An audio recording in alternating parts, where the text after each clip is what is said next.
আজ Indian secular ফ্রন্টের ডাকে শিয়ালদা থেকে আরজিকর অভিমুখে শ্যামবাজার পর্যন্ত একটা প্রতিবাদী মিছিল ছিল।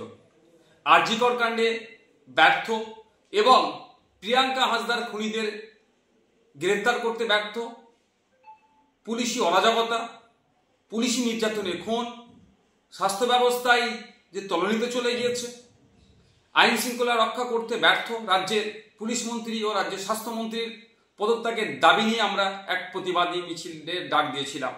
কিন্তু সকাল থেকে যেভাবে মুষলধারে কলকাতা শহর এবং শহরের আশপাশে বিভিন্ন জেলাতে বৃষ্টি হচ্ছে, ফলে যোগাযোগ ব্যবস্থা থেকে শুরু করে ট্রেনের যাতায়াতের সমস্যা হয়ে উঠছে, আমরা রাজ্য কমিটির পক্ষ থেকে আমরা বিবেচনা করলাম এই প্রাকৃতিক দুর্যোগের কারণে আমরা আমাদের এই আজকের শিয়ালদা থেকে আরজিকর অভিমুখে যে প্রতিবাদী মিছিলটা ছিল সেটাকে আমরা স্থগিত করলাম। অতি শীঘ্রই পরবর্তী তারিখ আপনাদের জানিয়ে দেওয়া হবে।